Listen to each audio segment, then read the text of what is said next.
लागू करो, लागू करो, लागू करो। जय जवान जय किसान, जय जवान। जय किसान। हम अपना अधिकार मांगते, नहीं किसी से भीख मांगते, हम अपना अधिकार मांगते, नहीं किसी से भीख मांगते, हम अपना अधिकार मांगते। नहीं किसी से भीख मांगते। वोट हमारा, राज तुम्हारा, नहीं चलेगा, नहीं चलेगा, वोट हमारा, राज तुम्हारा, नहीं चलेगा, नहीं चलेगा, वोट हमारा, राज तुम्हारा। नहीं चलेगा, नहीं चलेगा। हम अपना अधिकार मांगते, नहीं किसी से भीख मांगते, हम अपना अधिकार मांगते, नहीं किसी से भीख मांगते। ओबीसी आरक्षण मांगते। साथियों, आज हम जो आवाज उठा रहे हैं, कभी आपने चिंतन किया कि एक समय में बाबूजी कल्याण सिंह कहते थे कि जो कोई आपके आरक्षण को छीने तो आप थप्पड़ मार के वो आरक्षण ले लें। तो साथियों सोचिए कितनी निर्भीकता से और कितने साहस के साथ में ये बात बोली गई होगी, और आपने खबरों में भी इसको पढ़ा होगा। परंतु आज उनकी पीढ़ी किस तरीके से गुलाम बनी हुई है। सवाल ये उठता है कि आज ओबीसी का आरक्षण जा चुका है, और आप देखेंगे कि 27 तारीख को फैसला आया था और ओबीसी का आरक्षण निरस्त कर दिया गया, और हम सोते रहे। ये सोचिए कि उनकी जो विरासत थी, उस विरासत को भी जो आगे ले जाने वाली उनकी पीढ़ी है, कितना आवाज उठाती है। आप सोशल मीडिया पर जाकर देखिए, अगर उनका एक भी पोस्ट या एक भी ट्वीट मिलता हो जो बोलते हो कि हम ओबीसी जो आरक्षण निरस्त किया है, हम इसको फिर से बहाल कराएंगे, ऐसा अगर आपने सुना हो तो वो हमको भी दिखा है। आज उनकी जो लड़ाई है वो कहीं ना कहीं हम जैसे और ना जाने कितने लोग उस लड़ाई को लड़ रहे हैं। हम बड़े गर्व से कहते हैं कि ये जो क्षेत्र है वो उस बहुसंख्यक जाति का है, और सभी लोग जानते हैं ये जो क्षेत्र है कहीं ना कहीं इसमें 3.5 लाख मोदी वोटर है। कहने को तो हम ये कहते हैं कि हम इतनी बड़ी संख्या में हैं।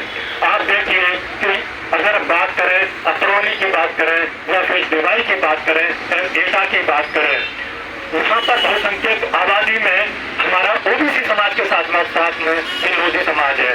लेकिन अगर देखा जाए इसने हमेशा जनसंघ से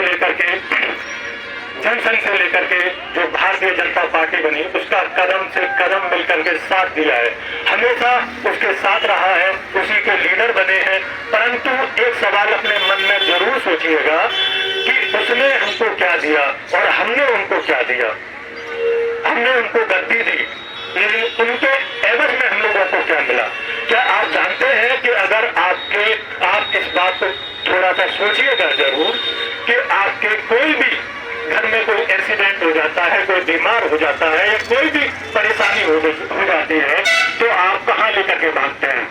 आप सोचिएगा आपको क्या तो दिवाई विधानसभा में, पूरी दिवाई में या आसपास के क्षेत्र में आपका कोई मेडिकल कॉलेज है कोई मेडिकल कॉलेज जिसमें आप इलाज करवा सकते हैं, या कुछ अच्छी स्वास्थ्य की सेवाएं हैं जहाँ पर आप जाकर के अपने जो पीड़ित हैं उनका इलाज, जो मरीज हैं उनका इलाज करवा सकते हैं। आप कहाँ तक जाते हैं? आप सीधा जैसे ज्यादा बीमारी बढ़ती है तुरंत रेफर कर दिए जाते हैं, या तो बुलंदशहर नहीं तो आप अलीगढ़ के लिए रेफर कर दिए जाते हैं। और अलीगढ़ के रास्ते में आप शायद लोगों को याद होगा कि रास्ते में भी न जाने कितने लोगों की डेथ हुई है। आप सोचिएगा जरूर किसी न किसी गांव में या किसी न किसी दिवाई शहर में कहीं ना कहीं ये जरूर हुआ है कि जब हम अपने मरीज को लेकर के अलीगढ़ जा रहे होते तो रास्ते में ही वो मरीज दम तोड़ देता है। साथियों, कन्या इंटर कॉलेज या कन्या महाविद्यालय यहाँ पर कितने हैं? मेडिकल कॉलेज जो यहाँ पर बन सकता था, लेकिन कितने लोग हैं उस मेडिकल कॉलेज की आवाज उठाते हैं। हम लोग अगर बात करें, मैं लोधी समाज की यहाँ पर इसलिए बात कर रहा हूँ कि यहाँ पर बहुसंख्यक आबादी में जहाँ पर मेरी आवाज पहुँच रही है वहाँ पर लोधी समाज के लोग बैठे हुए हैं जो कि सोए हुए हैं।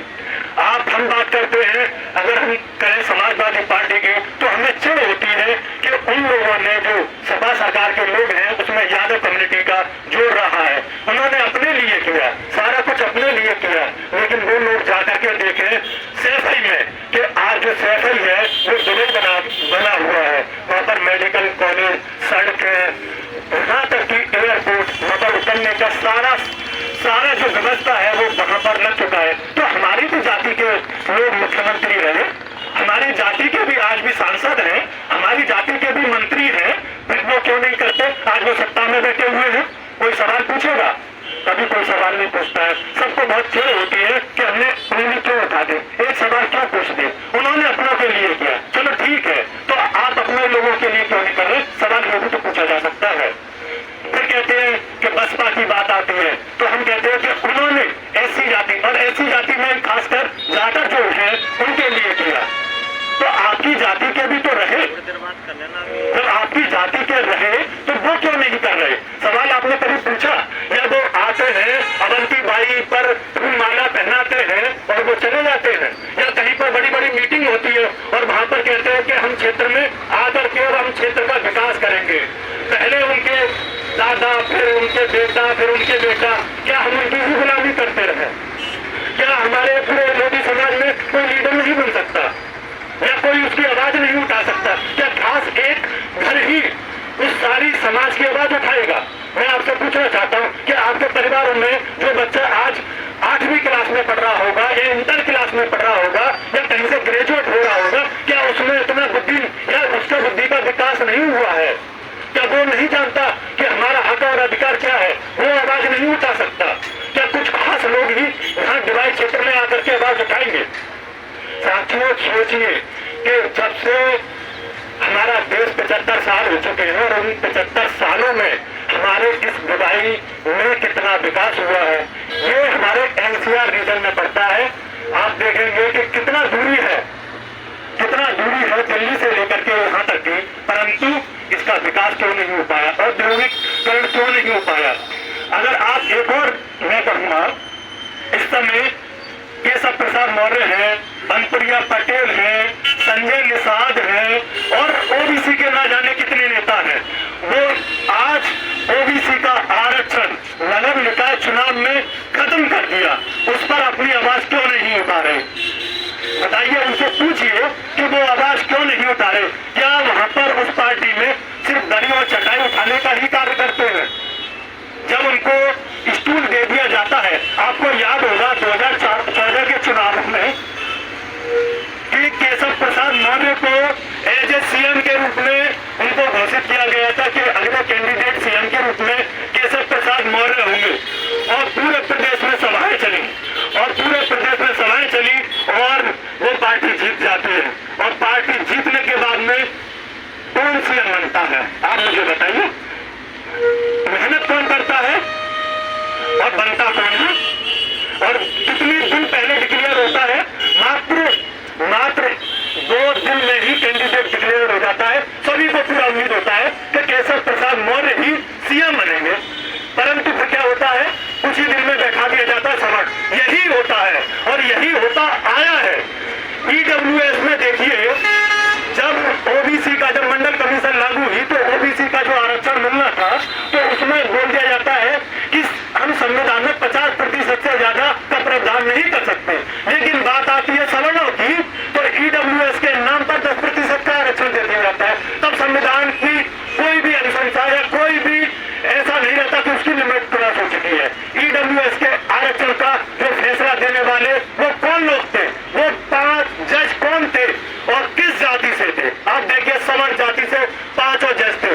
सोचिए, जब 5 सवर्णों को ये काम दे दिया जाए कि हमें हमारे जो हित हैं उनका हमें संरक्षण करना है या उनके अगेंस्ट में फैसला लेना है, तो बताइए कौन कैसा फैसला लेगा?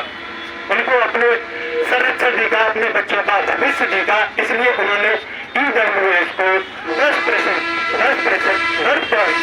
आरक्षण दे दिया, जिनकी आबादी मात्र 15% है और 10% आरक्षण। आपकी आबादी कितनी है? 52% से 60% है और आपको कितना आरक्षण? 27%। उसमें भी रोस्टर है, क्रीमी लेयर है। और जब आती है नगर निकाय चुनावों जैसे, जहां पर आपके ओबीसी के चेयरमैन बनते, आपके जो ओबीसी के कैंडिडेट जगह जगह पर दिखाई देते, परंतु वहां पर भी ओबीसी आरक्षण खत्म कर दिया। तो सोचिए साथियों, आप ओबीसी वर्ग से आते हैं, पहले सोचिए कि आपके हक और अधिकारों को कौन छीन रहा है, कौन आपका दोस्त है, कौन दुश्मन है, उसकी पहचान करना सीखिए। बस एक कविता पढ़ूंगा, उसके माध्यम से अपनी बात को विराम दूंगा और अब हमारे साथी हैं वो भी अपनी बात रखेंगे। साथियों ये सुनना, ये कविता लिखी है और इसके एक शब्द को समझना जो बिल्कुल वर्तमान परिस्थिति पे लिखी गई है।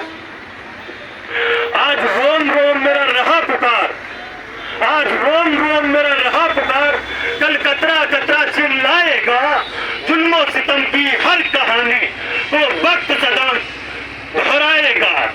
मिटती रही है मिटती रहेगी, मिटती रही है मिटती रहेगी, अनाचार पर सदा जवानी, इतिहास सदा लिखता है अमर लहू की अमर कहानी। दंतहीन ही सर्प नाचते, दंतहीन ही सर्प नाचते, जो होते विस्मय दक्ष नहीं, दंतहीन ही सर्प नाचते, जो होते विस्मय दक्ष नहीं, सीधे ऊंचे पेड़ ही कटते, कटते टेढ़े मेढ़े वृक्ष नहीं। अभी वक्त है होश में आओ, अभी वक्त है होश में आओ, छोड़ो अपनी झूठी शान, अभी वक्त है होश में आओ, छोड़ो अपनी झूठी शान, इतिहास पढ़ो पुरखों को जानो, वरना हो जाओगे तुम गुलाम।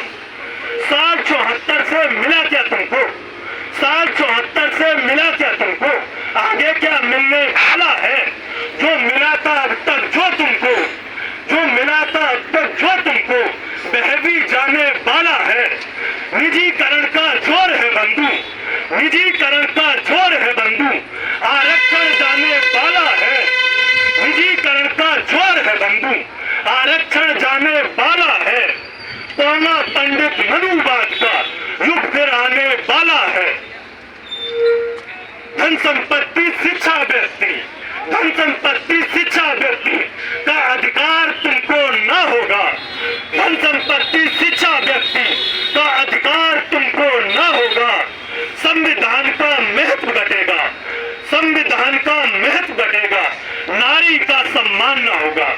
तो साथियों सोच लो, अभी समय है, अभी जाग जाइए, अभी हक बचे हैं, उनको हक की आवाज उठाइए। और हमारे साथ में आज हम ओबीसी महासभा की तरफ से यहाँ पर ज्ञापन सौंपने वाले हैं एसडीएम साहब को, जहाँ पर उत्तर प्रदेश के नगर निकाय चुनावों में ओबीसी आरक्षण को पूरी तरह से समाप्त कर दिया गया है। तो उसके एवज में, उसके विरोध में हम एसडीएम साहब को यहाँ पर ज्ञापन सौंपेंगे कि आप ओबीसी आरक्षण लागू करो, तब तक हम उत्तर प्रदेश में नगर निकाय चुनाव नहीं होने देंगे। और आप साथियों ओबीसी महासभा आज पूरे उत्तर प्रदेश में 75 जिलों में ज्ञापन सौंपेगा और इसकी आवाज पूरे प्रदेश में उठेगी। तो साथियों मेरा सबसे अनुरोध है कि हम यहाँ पर जो भीमपुर दोराई के चारों तरफ हम अपने साथियों के साथ में यहाँ पर मार्च पास करने वाले हैं। तो हमारा ज्यादा से ज्यादा संख्या में आप सभी से अनुरोध है, यदि आप SC ST OBC समाज से ताल्लुक रखते हैं, वर्ग से ताल्लुक रखते हैं, तो आपको उनके हितों की हम हमारे साथ चले। और आज हमारे साथ में इतने लोग जुड़े हुए हैं, आप आने वाले समय में और भी लोग देखेंगे। आज हमें जरूरत है, सड़कों पर उतरना पड़ रहा है क्योंकि हमारे अधिकारों को छीना जा रहा है। तो साथियों सभी से गुजारिश है, जो SC ST OBC वर्ग से जो ताल्लुक रखते हैं वो हमारे साथ चले और हम जो लड़ाई लड़ रहे हैं उसमें हमारा साथ दें। जय हिंद, जय भारत, जय ओबीसी, जय संविधान, जय जवान, जय किसान, जय जवान, जय किसान, जय जवान, जय किसान।